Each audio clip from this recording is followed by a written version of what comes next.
We stayed at the historic and eclectic LaFayette Hotel and Club in San Diego, California, and this is what it looked like.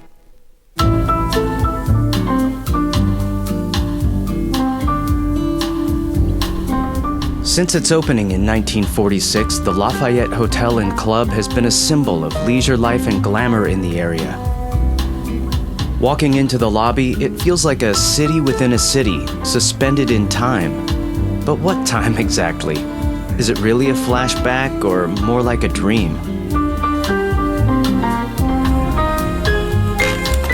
We booked the poolside king room, a wild orchestra of patterns and textures with its canopied bed, tasseled lamps, and meticulous attention to detail. This boudoir-meets-bordello themed room could very well send the most fervent minimalists running for the hills, but I think it works. We'll take a closer look later, but right now we're hungry, so we get ourselves cleaned up and head out for dinner.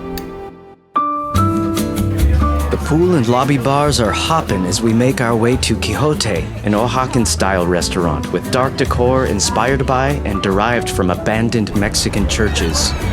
Very cool. The dining area, lit only by lanterns and candelabras, has a cozy and romantic feel in spite of being packed and bustling. We order some cocktails and take in the atmosphere. Call me basic, but I go for a simple margarita, and it does not disappoint. Everything on the menu looks delicious, but I opt for the chamoy barbecue costillas, while my wife takes on the whole grilled branzino. Both are absolutely incredible. Quixote is just off the hotel lobby, but it feels like we've left the country and traveled in time. Highly recommended. As we head back to our room, the lobby bar is going off, pumping music until 11 p.m., but we're calling it a night.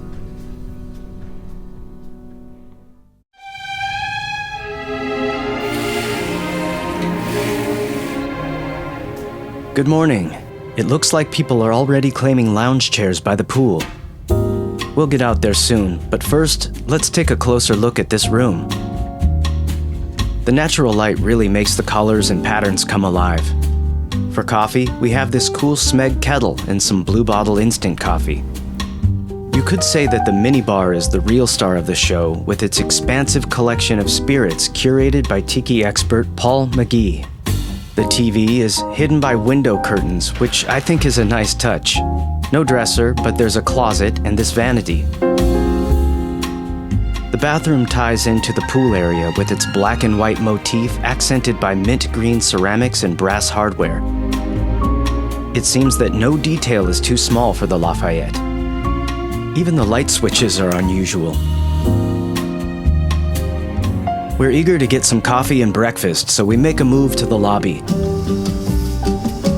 It doesn't look like we'll be getting pool weather, but I suppose we'll make the best of it.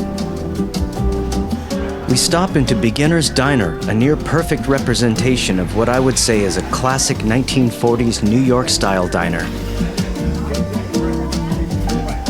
We start with some excellent coffee and browse the breakfast menu. Bagel and lox for me. Cherry pie special agent Dale Cooper style for the lady. Damned good. I'm noticing a theme here at the Lafayette. Everywhere we go is kind of like stepping into another place and time, but it doesn't feel forced or inauthentic like a theme casino in Vegas or some half-assed immersive experience. No, it feels like a lot of love and care went into designing this place, and it's appreciated. After breakfast, we set out to see what else is going on in the neighborhood. North Park is about a 5-minute drive or 20-minute walk from the hotel. We stumble upon a vintage market, so we stop to take a look. North Park has a wealth of unique independent shops and places to eat and drink, so we spend a good hour or so wandering around.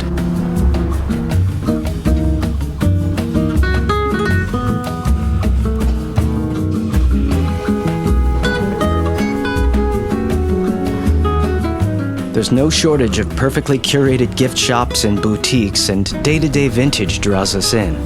What's old is new, and what's new is, I don't know.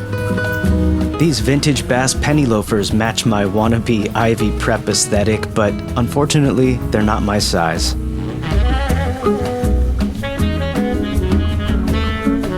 There's a lot to do and see here in North Park. I'd love to spend a whole day here sometime, but right now, it's time for some poolside relaxation, so we head back to the hotel. So, the weather is still a bit dreary, but we decide to hang by the pool anyway. This Olympic-sized pool is the true centerpiece of the Lafayette. A vibrant display of striped umbrellas, checkered tiles, and palm trees that feels like you've been transported right into an Aaron Slim's photo shoot. Pure glamour. The pool deck bar menu is sort of tiki meets Amalfi Coast, and I'm into it. I order something called a Vespa, a mix of tequila, rum, sherry, coconut, and lime. Oh boy. We take our vacation-y cocktails and settle into these beautiful wicker chairs in front of our room. Nice. Fun fact, the pool was originally co-designed by Olympic gold medal winner and movie Tarzan Johnny Weissmuller and features a 9-foot deep end, something you don't see in contemporary hotels. That was nice.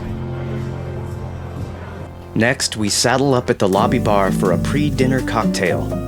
This is kind of the central gathering space of the hotel, and I can understand why. The theme is supposedly New Orleans French Quarter, but I'd say it's so much more than that. It seems tailor-made for socializing.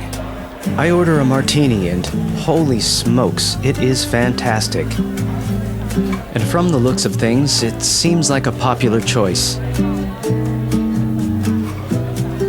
The natural light that comes through the bar in the evening is beautiful, and the decor is something else. No TVs either, which is a big plus. For dinner, we're back at Beginner's Diner. This time we go for grilled cheese and tomato soup for that gloomy weather comfort food thing.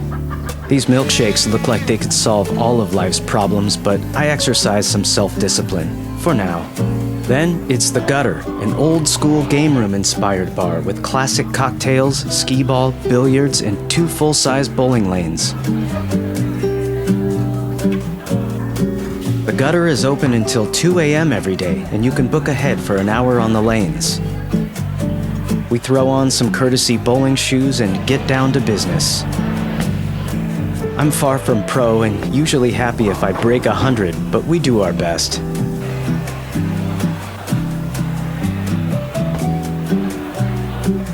Like the rest of the hotel, no design detail has been overlooked, and it feels as though we've been transported once again. Wait, where the hell are we anyway? All in all, I'd call that a great day.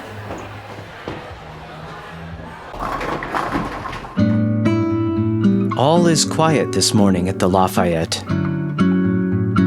I was thinking about our stay and how incredibly friendly the service was everywhere we went. Top notch. We order a couple of lattes at the concierge desk, which doubles as a coffee bar.